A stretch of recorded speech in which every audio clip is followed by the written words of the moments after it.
Good afternoon, and welcome to Expose Yourself to Art, a show that explores the creative process by inviting artists to come and join us in a conversation about their life and their work. My name is David Schrader, and with me, as always, is my co-host, Linda Scheller.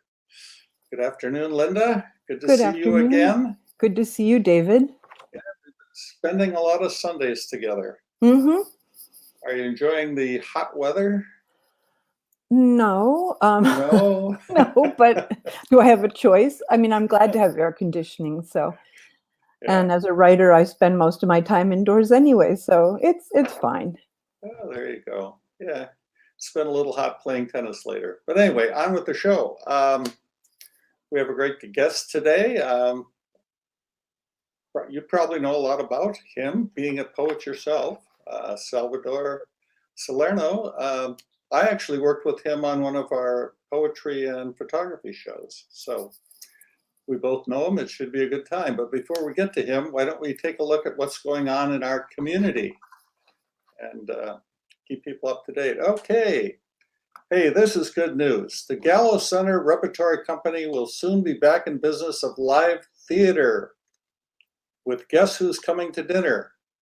It'll be Friday and Saturday, September 24th and 25th. And ticket sales begin July 12th at galloarts.org. Way to go. We're going live. Join a gathering of the vibes for a night of vast music stylings and interpretations. Guests included in the lineup will be actress, singer, blogger, and YouTube influencer Tasha Wilson and award-winning singer-songwriter Lisette Sims. Bring your tailgate gear and your smile for an evening of community cultivation and fellowship on June 17th from 6 to 8 p.m. at 3318 Wycliffe Drive in Modesto. Okay, right up your alley. The Modesto Stanislaus Poetry Center and host Stella Baratlis are pleased to feature poets Indigo Moore and Jennifer Sweeney for Second Tuesday Poetry on Tuesday, June 8th, 2021. Join the reading via Zoom at 7 p.m. Moband will return this summer for a 4-concert series starting June 24th at Mancini Bowl in Graceta Park with conductor George Gardner. Summer is here. Yep. We thought we would add this. This is, Prospect Theater Project, like all other performing arts groups, was pretty much shut down during the pandemic. But they haven't been wasting their time putting shows on the air, and this is another project they got involved in just before they open again. It's a new signage on the side of their building. Talking to or listening to Jack Souza recently, he said that the show that they're presently working with, Early Morning Light, will be continued for another week. So, and they're, if you go to their website, Jack does an introduction to the live shows that will begin this fall and extend into next year, 2022. Well, it's time to meet our guest, someone sure you know a lot about. Why don't you tell us a little bit about him before we bring him on? Gladly. Salvatore Salerno is the current poet laureate of Modesto. He's a retired English and drama teacher who taught at Grace Davis High School for 21 years. He's the president of the Stanislaus Audubon Society and a board member of the Modesto Stanislaus Poetry Center. Welcome, Sal. Hi there. Hello. Good to see you. Welcome. Yeah. Thank you. Glad to be here. Or I should say more specifically, like it was either UB Blake or Keith Richards who said, "Glad to be anywhere." You're talking my language. It's good to see you again. Thank you. I met you briefly, as I said, when we did our latest collision show we collaborated, me as a photographer, you as a poet, and getting to know you a little bit here and listening to your bio, it's nice to know more about you. You're quite an accomplished person. Thank you. Many different areas of interest and creativity. So why don't we start out? I'll turn it over to you. Tell us a little bit about you. Do you mean the question, how did I get started as an artist or something like that? That's what I wanted to ask. Yeah. That's usually the first question. And I'm going to give you a very brief answer and a little longer explanation.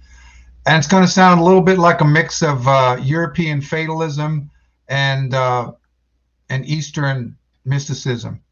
The answer to the question, when did I begin as an artist, is at birth.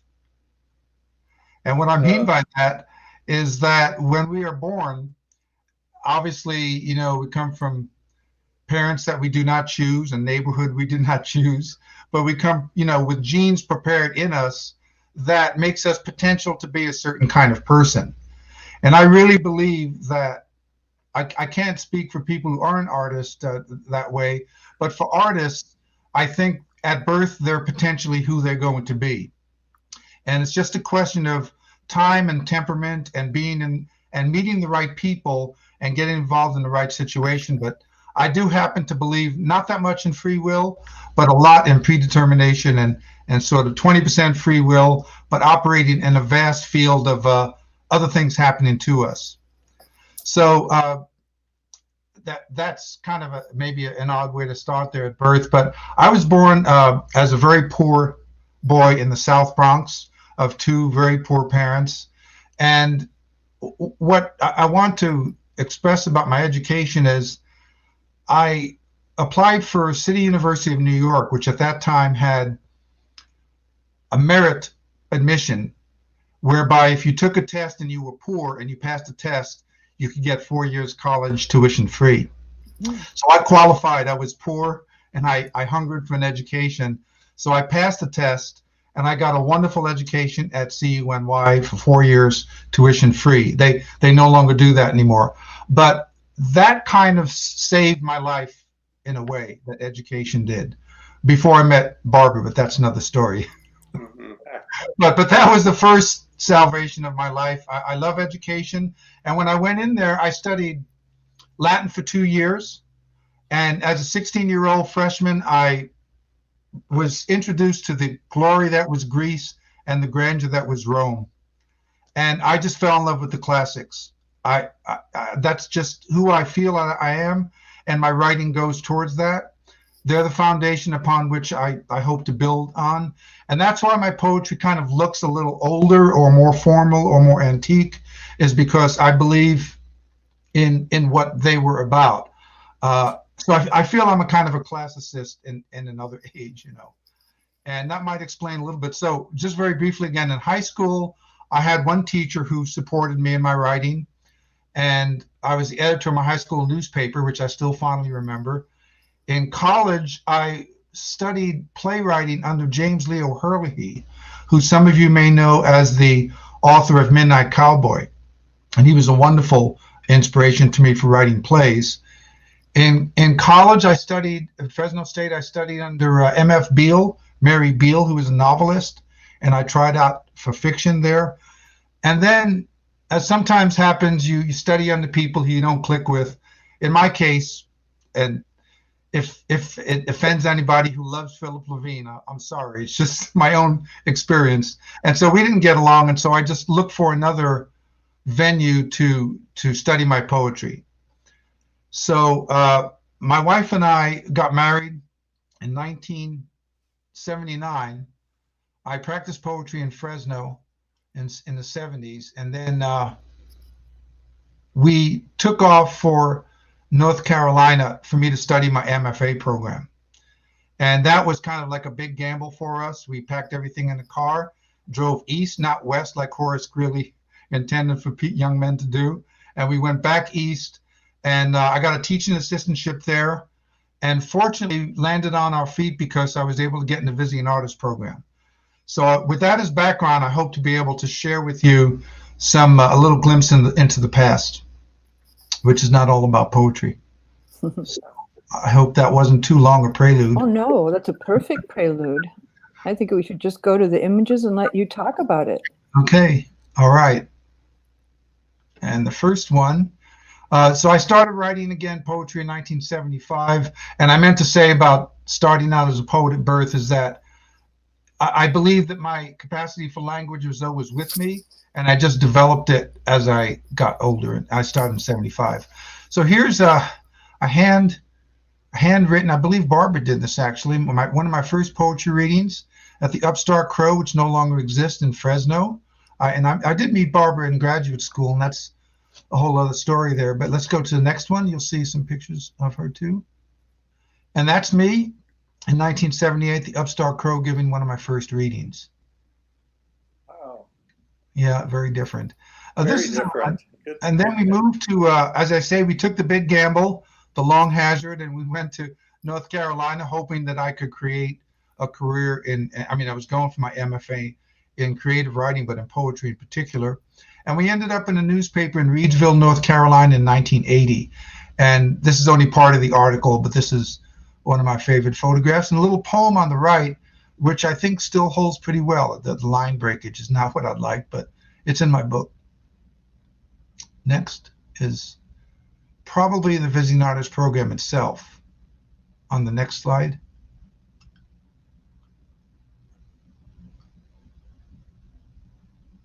Okay, so this is a special program called the Visiting Artist Program, which they operated in the 1980s in North Carolina. We don't know of one that's quite like this, but I was hired as a full-time community college staff member, specifically to go into the entire county and to create workshops, readings, classes, whatever I could create, really. And Barbara, being the artist, kind of helped me on that. In that county for 1 or 2 years maximum. And it was a 4-year program and out. So after my first year as MFA at UNC Greensboro, I heard about this program, stepped out of graduate school and into this. And some fond memories of this is particularly, this is my first full-time job. And Barbara and I can still remember dancing in the parking lot when you heard the salary that I would make, because that meant we could get health care and have, be able to afford children. So that's good. This all worked very well for our family. Okay, let's go to the next one. This one was Coastal Carolina. That was 1 year. The next one was Pamlico Technical College. That was my second year. So we had to move every 9 months from one county to the next. But it was definitely worth it. I remember saying to Barbara at the time, this is probably going to be my best gig. And as an artist, at least. So, okay, next. Cleveland Tech. I stayed there for 2 years, and after 4 years, I could have gone on and done it longer, but they had a particular thing where they wanted artists to step out, create new work, and step back in. And I still had an unfinished graduate degree to finish, so we did it for 4 years. But this was a 2-year stay, which provided some stability to us, and I believe our first daughter was born during that time. Let's look at the next inside of it here. So all these brochures are created to hand out to the community members, and I mean everywhere, civic clubs, social organizations. It was really a lot of fun to try to think of where I could take the art to. You can see classrooms, readings there, and in the lower left-hand corner, one of the stage plays I was in. And we printed this all. I don't know that computers were much of a thing back then in the early 80s. So I don't know if this was handset or what, but this is old stuff. Okay, next. Going back into the past. This is behind me are some art collaborations that were created by Barbara. And she did them in different mediums. She chose poems that I had written. And it's similar to what we did, David, with your collaborations there with the photographs. And we would sort of go around the county reading and showing these artworks, which we still have some of these. And I do think we showed a few of them at the Michelin Gallery many years ago, but now they're in the artist's storage space known as the garage. You all familiar with that? Yes, yes. Garage and under the bed. Yes. Let me just interrupt here for a second, because when you introduced this, you're right, it did remind me of the collaboration that you and I did together. But have you and Barbara made a book together? Have you collaborated to that extent, or? No, a book is a big project. Oh, yeah, I know. We've talked about it. We've talked about the ambition of it, but no, we have not done anything past the showing and gallery stage. Okay. Well, it's just passing curiosity. So don't want to interrupt the flow here. I know that's okay. I mean, I feel like I'm going rather fast here because so this is obviously me and Barbara at the same gallery, and you can see the different how the poems are kind of at that point they were just typed into the frame. You know, we didn't do anything with calligraphy or adding them onto the canvas. So there were some watercolors there. I believe one or two of hers were collage, and I think that was the same show you saw last time. Good looking couple. Thank you.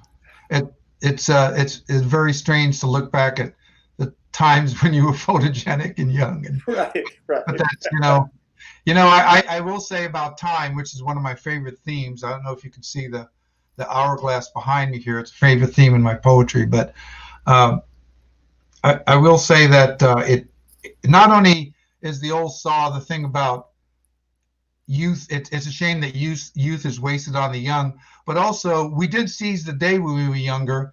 But I kind of wish I could have savored the day and understood that they were not going to last that long. You know the song about those were the days, my friends, we thought they'd never end. We really thought they'd never end.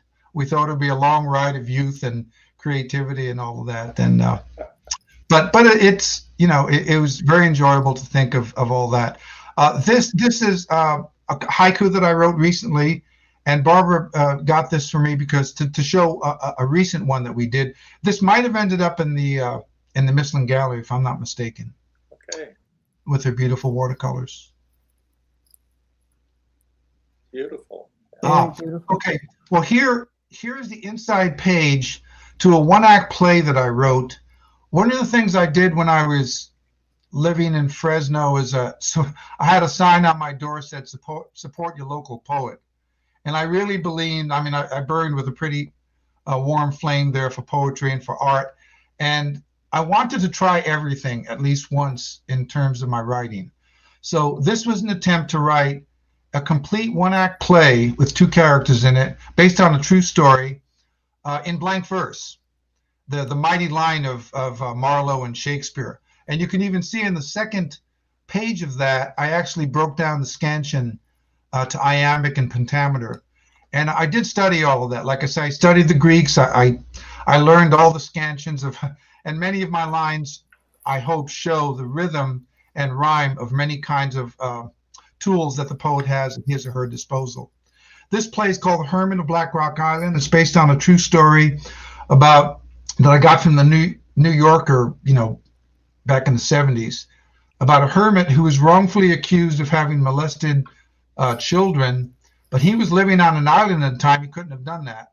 And it turned out to be a, quote, pillar of the community who had done the deeds, not him. But he was excoriated and exiled. And, I thought it was a really interesting story. So I wrote about Black Rock Island, which is where he lived. Off the southwestern coast of Cornwall, England. Actually happened. Was this play produced? This play was produced more than once. Yes, it won an award, North Carolina one-act playwriting award, and it was produced here when I was visiting artists at Coastal Carolina Community College. And I think, those two times. Okay. And it ended up in my book, which I'll show you later. Yeah. This is a historical for me. And this is me playing the lead role. They built a very tiny set there, and again, a two-character play, and a lot of lines to carry throughout the play. But it was well received. I actually have a review of it still. And then I opened up and created more characters later, as you're about to see. I guess I could talk about theater somewhat. This is me in my Shakespeare garb. wondering what the heck I'm holding in my hand. And, it is kind of highbrow. I studied 45 minutes or 50 minutes of Shakespeare monologues, and I enjoyed that very much. It's sort of like a poet has to sort of go back. He's a touchstone. You touch his work, you look at it, and then you go do your own work. So this was a one-hour play that I produced, again, for the community, for the people who want to do a lot of memorizing. I could not memorize all those monologues now, but this is the beginning of you spent a lot of time, as you said, in high school with the drama. Yes, produced a lot of plays. So this is the beginning of all that. Yeah, yes, and like I said, I had written plays in college. I had written some one-act plays under James Herlihy, and so it was always there. Again, every time I bumped into somebody who believed in me, I had a burst of creativity. But it didn't always happen. It's sometimes rough times. It just, you have to keep going. But like I said, I think it was always there. I just had to wait for the right moments. What's next here? Yes. This Sherlock Holmes in a community theater production of Hound of the Baskervilles, which I still have the original copy of the script by Tim Kelly in my scrapbooks. And when I first took this on, I did not believe that I could memorize that many lines. I mean, it was just daunting. I just looked, how can you do that? Maybe being young helps, I don't know. But I've forgotten all the lines except for, "Come along, Watson, the game is afoot." I do remember that line. That was a fun play also. Yeah. And then, and it can't be seen too well, but I am the fourth from the left in the back row with my mustache and my dastardly villain costume. But I played Rudolph Rawmeat in Where's My Wandering Boy Tonight? And I played the villain who evicted a family who could not pay the mortgage, threw them out on the cold, and for my dastardly deed was murdered by a pop pistol on stage. It was my first and last stage death. I collapsed on the front of the stage, and the woman to my left over here was my beloved, and she sang her wailing song as I laid there, and her dress was all lit up in lights. It was a crowning moment in my stage presence there. I'll never forget Rudolph Red Meat. Very operatic. You die and they sing lots of fun. And then just switching to other gears. So we have some of the work that I did, boy, that is my handwriting. I have to admit to that.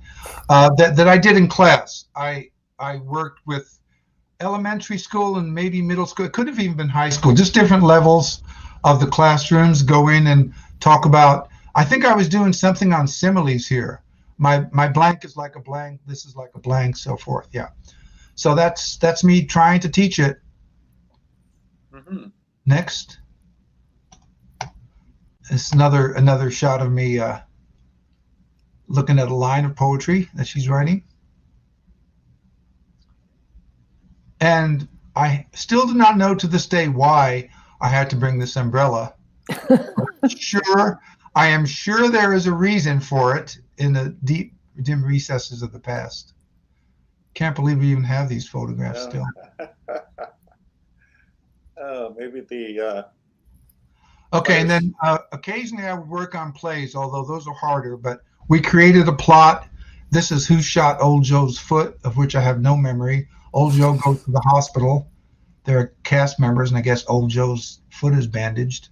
I have very little memory of doing this, but apparently I did it. It has my director's name there. Okay, now we're going to Davis High School, and that was a very enjoyable 12 years. I did it for 12 years of the 21 I was there because both of my daughters were growing up, and I wanted to be home more, to be with them. We were spending a lot of hours painting sets and rehearsing, and the 12 years were wonderful, absolutely wonderful. And one of the first plays we did was a play that I had written called Baby Needs Shoes, which was also produced at a community theater back east. So this is the second production. And it doesn't have the year here, but this year I believe is 1987 or 8. And we go forward. And so this is my first attempt at creating a play with this many characters, which is kind of a daunting task if you think about it. It's a multi-character play. Loosely, the plot, if there is one, is about an English teacher and his wife who wants to get a job, and he goes back to his old friend, and he tries to trick them by pretending that his wife is pregnant and they need a job right away, which may have had something to do with my life too. Here I am in the upper right as a sheriff, by the way, or a police officer. And that was a really enjoyable comedy that we put on at Grace Davis High School. And I might, in fact, have some students watching in on this production who remembers this. Okay. Which Next. play was this? Did you write this? Yes, I wrote this. This is Baby Needs Shoes. The reason why people, interview for jobs is that they got a baby and baby needs shoes. Yes. So just to back up just a second. Yeah, sure. So you finally did come west. Was there something that yes. that? Yes. What happened is I graduated with my MFA in 1984, and I worked for 3 years at multiple jobs. Some of them were teaching, some of them weren't. It was very difficult to make a living. At one point, I was teaching at 3 separate community colleges at the same time during the week. And there became a point where we talked and we said, maybe we should just go back west again where Barbara's mother was and my friends were.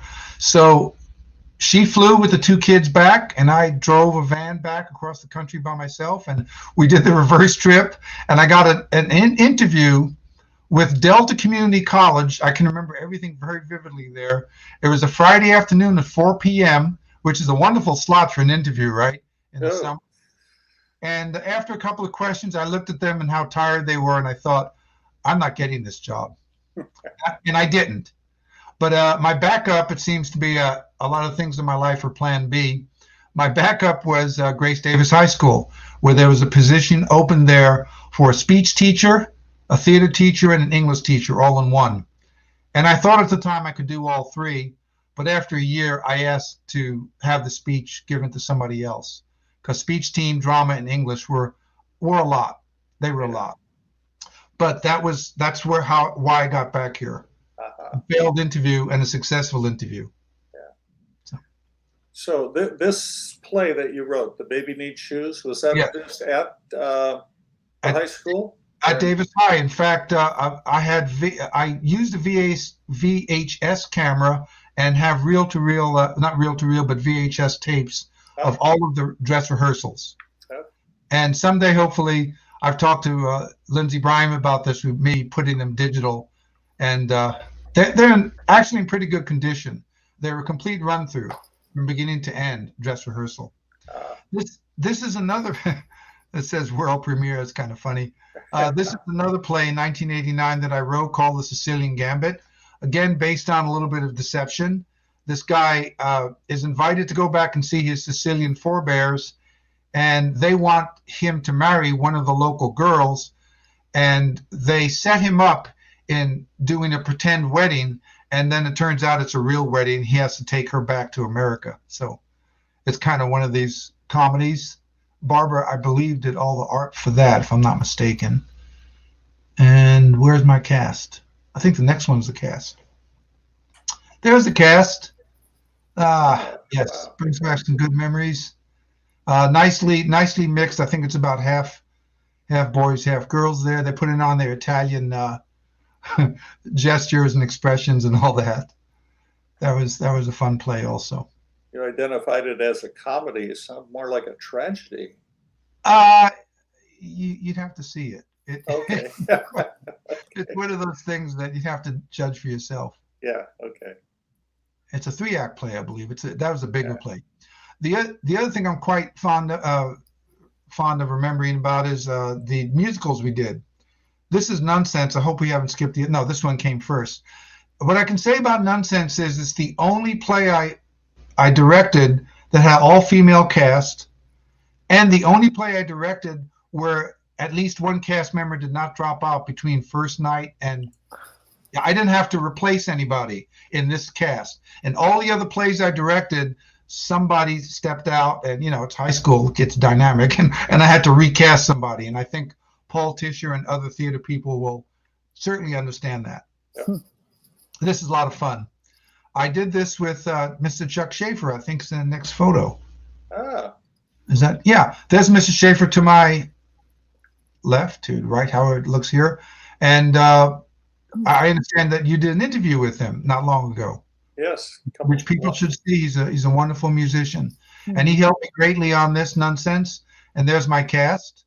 And there are a few people here I'm still in touch with through Facebook and other means. So very gratifying. It's a fun play. It is a fun play. And Davis High School is kind of a little pocket auditorium at that time.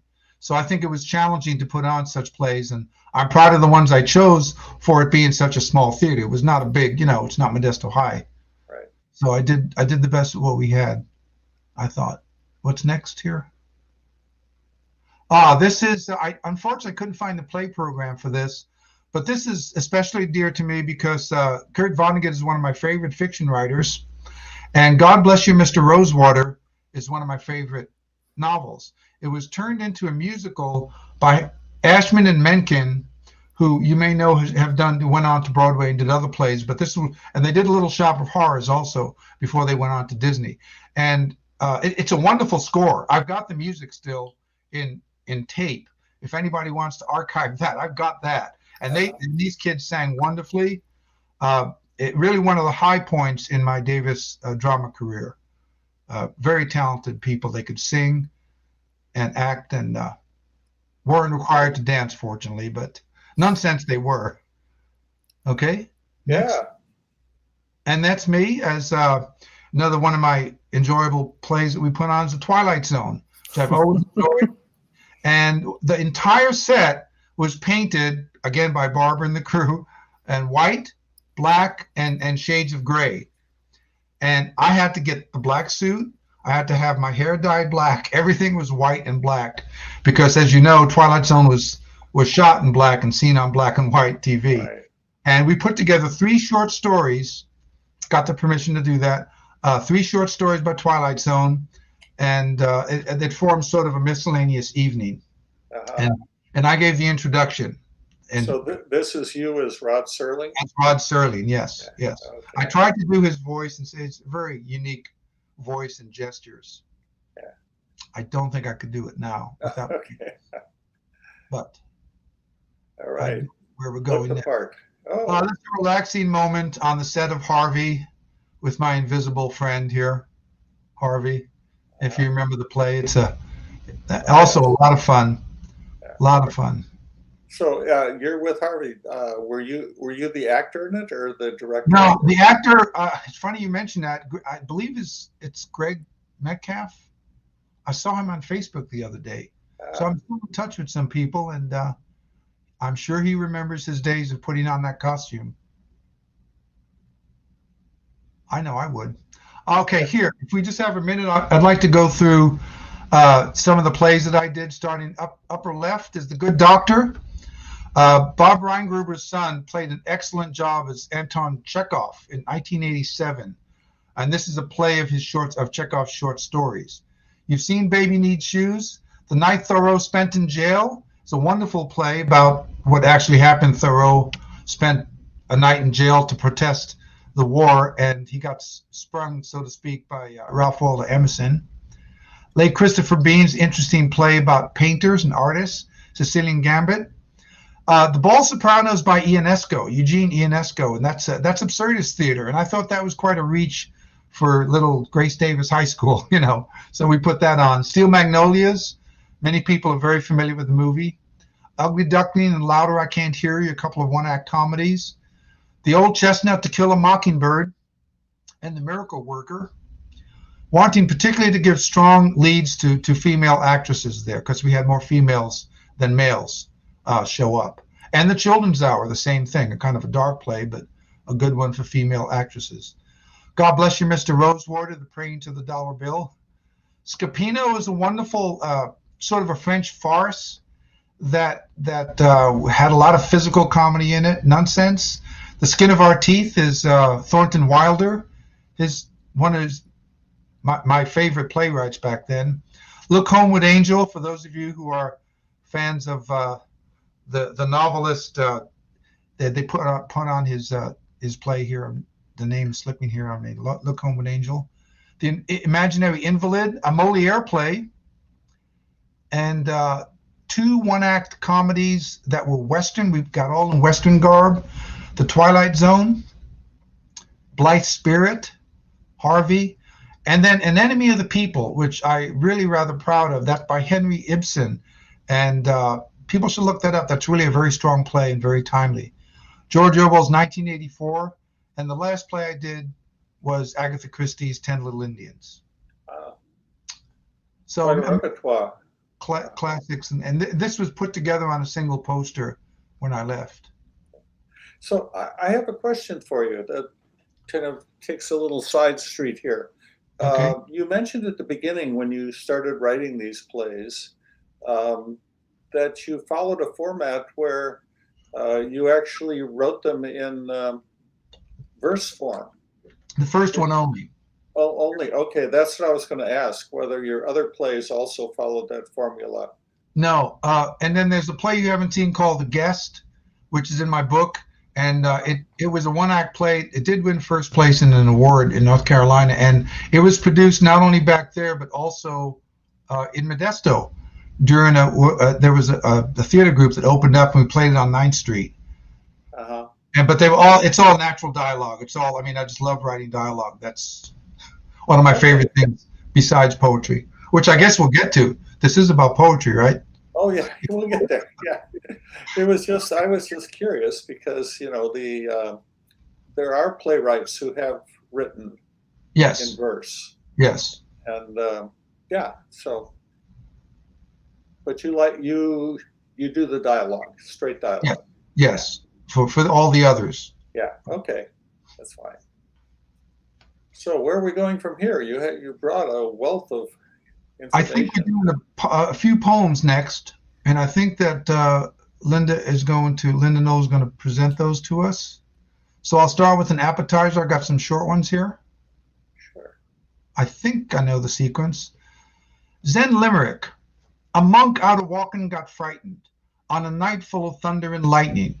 He busied his mind with all thoughts sublime, smacked into a tree, boom, enlightened. Okay. And then one a little bit more serious, Achilles Redux. If you know the story of Achilles and his weak heel, his weakness was his heel, because the nurse dunked him in the water and his heel didn't get covered, protected. That armored thug who cut you off shall choke someday on his just deserts, no matter how invincible he feels. For danger embraces those who flirt, and time wounds all heals. Oh, very nice. I think we're going to scroll down on the other two on this page. The other one. Dissertation on the unity of body and mind. Oh, Professor Schnaub, your head in clouds sublime. You think these students sitting here are crass. But don't forget, no matter how you prize your mind, you couldn't sit and think without your bleep. I wanted to keep your show clean, but in the book it does rhyme with crass. Okay. I will say I'm a non-profanity poet. Out of the hundreds of poems I've written, I think I've used this word twice and HE double hockey sticks twice in all my words. So I just absolutely do not put profanity in my poetry, but each to his own. Yeah. Let's go next. Okay, this is, and I want to emphasize that, I did go to Europe in 1972. I went to the museums. I looked at all the great work where people lived, the artists and writers. So even as a teenager, I loved antique things in the classics. And this is why, I wrote this in my 20s. It's a sonnet. In the sunlight seed, I can point you to a catbird's perch on the flower stalk of a wide agave. Yet I can't foretell my own child's birth, what face, whose eyes, or upon what day. I can show you where a kingfisher dives from the snags and spars of a salt fresh creek. But I can't fetch back to count whose lives I've touched in the tides of a working week. I can take you down where the snow geese feed in the cove on slim and tender grasses, but I can't locate the sunlight seed today as it gently strikes a chord, then passes. Moored to all my senses, I rock and rock secure. Earth has uses for a helplessness so pure. And I'd like to comment on the fact that I do write in form. What I really like about poetry is the ability to set up a rhythm and continue it, to repeat a rhythm, to repeat lines as a word called anaphora, where you repeat lines, and then also to do contrast, like I can point you to this, but I can't do that. I can do this, but I can't do that. So going back and forth and contrasting, and also just shading the words differently. Coleridge once said that poetry is the right word in the right place. Not just the right word, but in the right place in the line.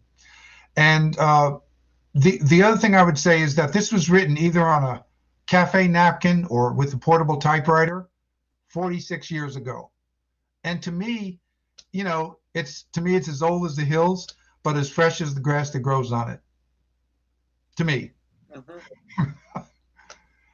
Well, no, I really thank you explaining this. I'm obviously not a poet. Linda is sitting there thinking, oh yeah, I get it all. I get it.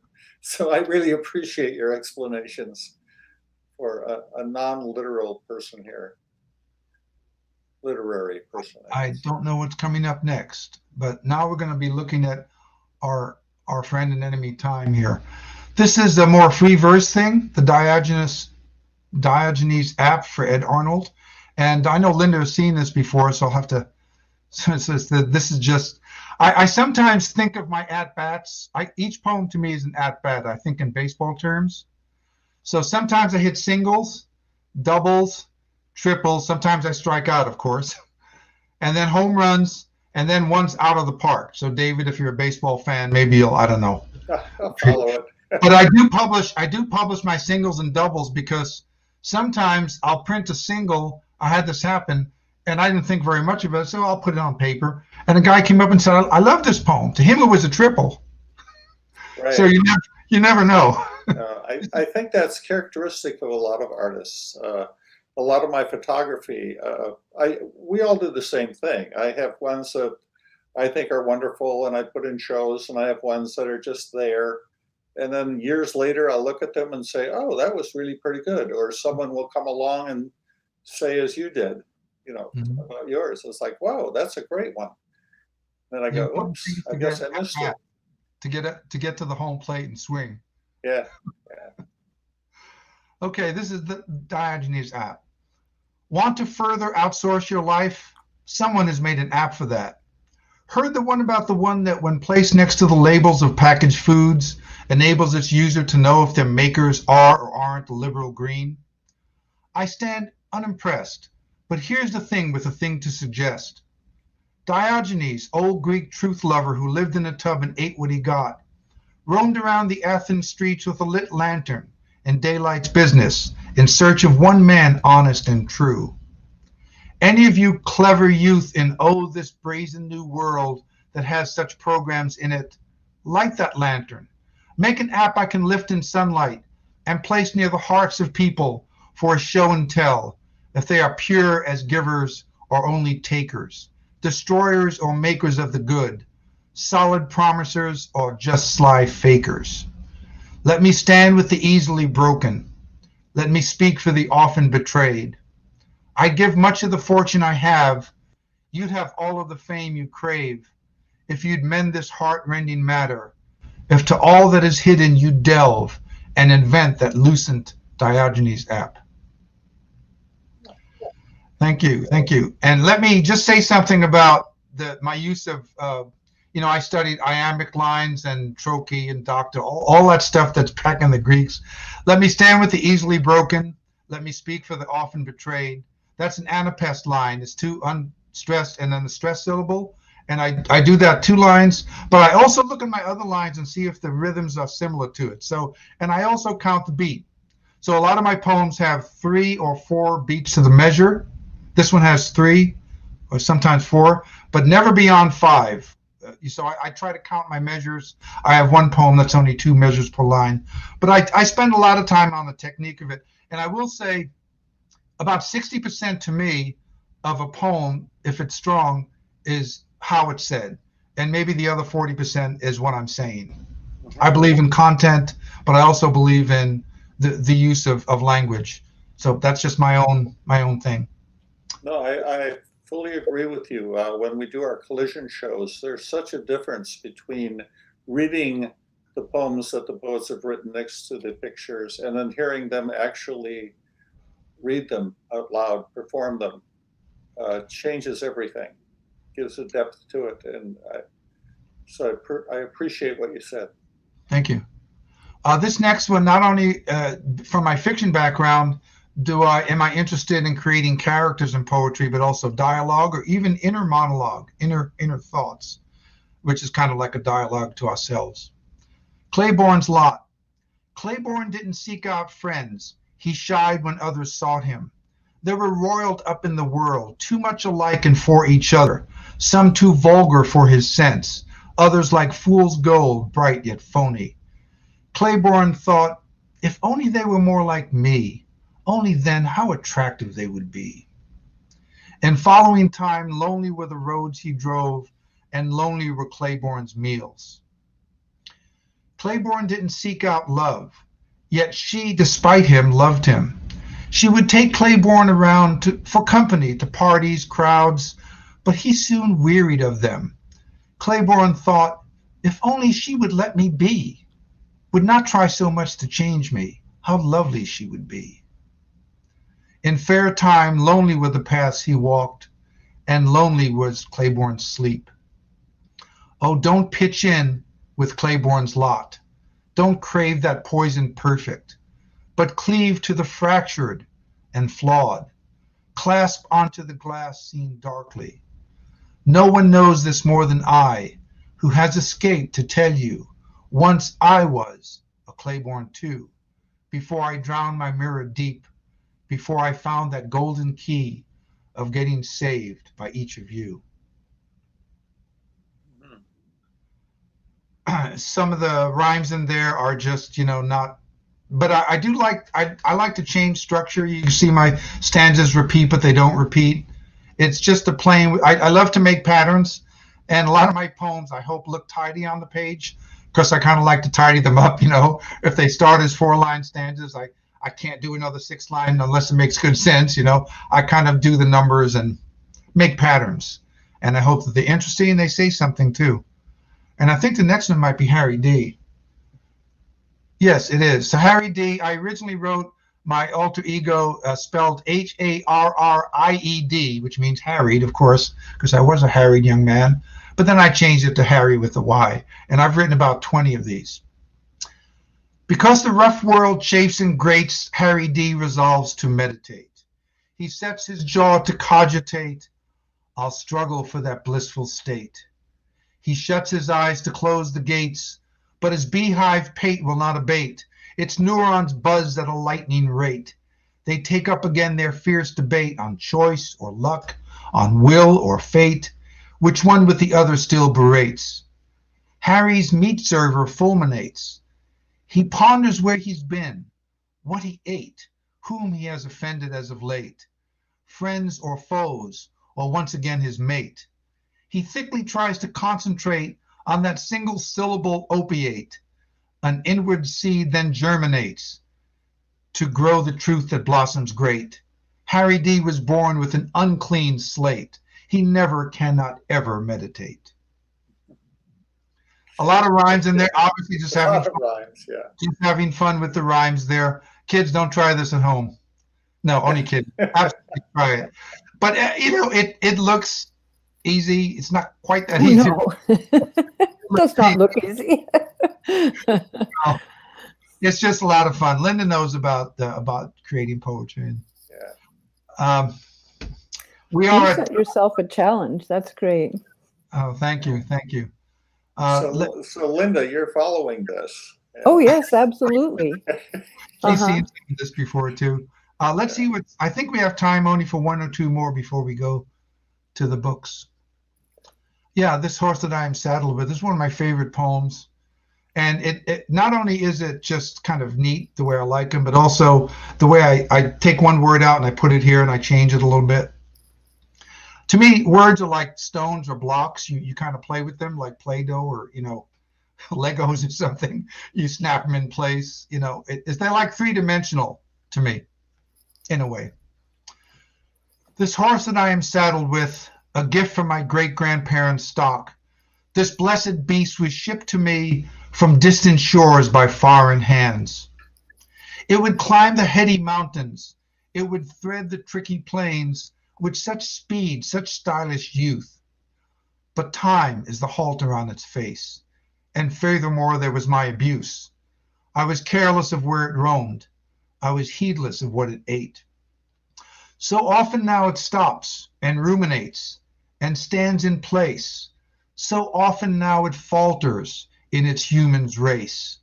And furthermore, there's its disuse. It is thoughtless of whom I need. It is heartless of what I dream. So slowly I ride to its rightful place on this horse that I am saddled with, a gift from my great-grandparents' lot, this blighted beast that was shipped to me from the distant shores of a foreign land. It is one of my favorites. Yes. So, which leads me to ask. I know we'll get to your books in very quickly, but you play around with the forms and the shapes. And are there themes in your work that you've noticed over the years? I imagine that's what's in your books, of course.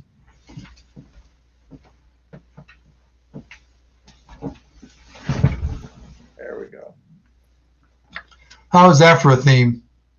Time. Time and chance. Time and chance engendereth all. Time and chance fascinate me. And quantum mechanics believes in that too, but that's a story for another day. If we have coffee somewhere and we can talk about free will and fate. I guess that's it. My books are available wherever fine literature is sold, namely out of the trunk of my car. Good. So, porch delivery I can do. I can mail. Also, they are yesterday's books, the Carnegie Art Center, the Great Valley Museum, and Groveland Museum. But and I showed Linda and David this. I had an old photograph done of me and Barbara dressed up like 19th century figures, because I like the word man of letters rather than poet or writer, because I always wanted to be a man of letters. I wanted to try all the forms, fiction, short fiction. Can we go back one, Linda, to that the birds thing, or are we not? If she can find it. May take a while. Well, it's okay. Let's go to the books. I can talk about the books. Let's go forward. Just because time is your favorite theme is happening. But at we your have back. You always hear that winged chariot drawing near. yes, pretty good. This is Inkboat. This is a photograph that Barbara took for the cover when we were vacationing in Maine many years ago. And I like this little Inkboat thing that is drawn by a friend of mine, Brady Howells. And it was a coming back to poetry after having retired from it. When I retired from Davis High School, I went into it full force. And thank Gillian Wegener, I'll have to mention her name here, welcomed me back to the world of Modesto poetry, and I appreciate that still. And just got into this huge spate of writing poems. I wrote a whole bunch and put them in this first book. I did have an opportunity at one point to be published through a university press. The first reader loved it. The second reader, not so much. And so here again is my plan B. I'm an independent publisher, independent of the system. All my books are self-published the way I like to have them. So I'm not on Amazon except for Sunleaf. Sunleaf is my first book on Amazon, but Amazon has enough of our money, so I don't go to Amazon anymore. So here we are with Inkboat. And let's go to the next one. New Wine in Old Barrels is my other, and this is a lovely watercolor by Barbara. And Cleo Griffith and Tom Myers wrote some nice blurbs to me there. My press is called Walden West, which is a press of the imagination. You will find no physical address. Next one.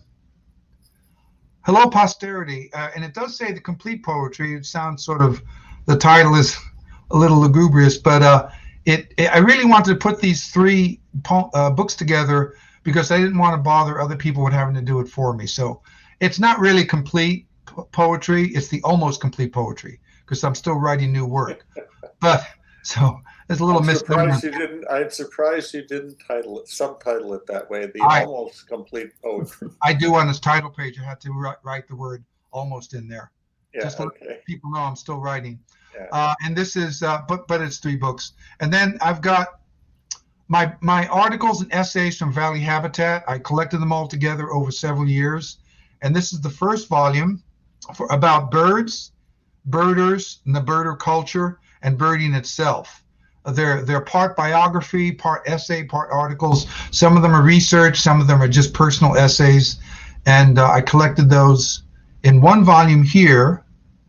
And then I think you have a second volume coming next, Linda? Is that? That's volume 2. And those are the photographers who helped me with the cover page. And so the 2 books are available as a set. And then what's next here? I think there's some short stories. So I love fiction. I love writing short stories. I wrote a handful of them. They're almost like Rod Serling's Twilight Zone a little bit. They're not boy meets girl, as boy meets strange effect. And then something else happens. It's but Delivering Treasure and Other Stories is my book of short stories. And then for those of you who like plays, the Identity Prisms, each of us is an identity prism. And Barbara put a little abstract design in this that I like. And this has, for anybody who's listening, who might be a former student or just likes plays, this has all of my plays, the ones that I've talked about, Hermann of Black Rock Island, The Guest, Baby Needs Shoes, and the Sicilian Gambit, and a couple more. And this is a memoir that I wrote. You notice it doesn't have an ISBN, and it includes all of the life birds that I found from the day I retired in 2008 till the day Barb and I got off the plane in 2020 when COVID began, and I haven't chased birds since then. So it forms a nice parentheses. These were all written on the day that I found them in hotel rooms and airports, and so I gathered them up and put them together, mostly to dedicate a book to one of my grandsons. Each of my books is dedicated to one of my grandsons, and I put together Lifer as a memoir only, but I do have a few extra copies, so even that is available, even though it doesn't have an ISBN. And I think that might be it. Okay. So questions, conundrums? Thank you for being with us today. Kudos to Barbara. I mean, yes, absolutely. Gorgeous covers. Yes, and I'm jealous. I mean, to have a collaborator right there with you on many of these projects. Well, thank you, but envy is a useless emotion, in my opinion. Well, just enjoy David Schrader and his creativity. Yeah, okay. Yeah, well, anyway, I've had thoughts of that. It's like, gee, if only I were, in a relationship with a PR person or a model. If I lived with a model, I could, So anyway, I'm appreciative from afar that you've had this. I'll pass that along to Barbara, and I believe she is listening too. Okay, so thank you for being with us. We enjoyed it, and you have no trick questions for me at the end? No trick questions. I'm ready. Yeah, you've watched enough episodes to know what might be coming, huh? Yeah. But I think our time is up, and I look forward to hearing some of your creations relative to your new position. May I mention one thing about the books? If anybody's interested in them, they contact you, and you can give them my email address because I don't have a website. Sure. Yeah. Be happy If to. you know me, just give me a call or email me. Yeah. Okay. Hope to So- see you all out on the street as a poet laureate in some public venue Yes, in 3 dimensions. I look Let me forward to mention it. something about that because we have 1 minute left. Yeah. I got a minute. So I was named poet laureate in January 2021, but I was backdated. So now it's 2020 to 2022. I'm going to meet the Modesto City Council on June 22nd, and I have 2 poems for them. One about the music garden next to the Gallo Art Center, and the other one about Modesto coming back from COVID and reopening again, sort of a Phoenix-like poem. I have them. I haven't presented them to anybody yet, but I'm going to present them to the Modesto City Council. And I hope that those of you out there will see me read 1 or 2 of them, again, in a public setting. Okay. So Look forward to that. Thank you. goodbye for now, and we'll see you next week. Thank you, Sal. Yep. Right on.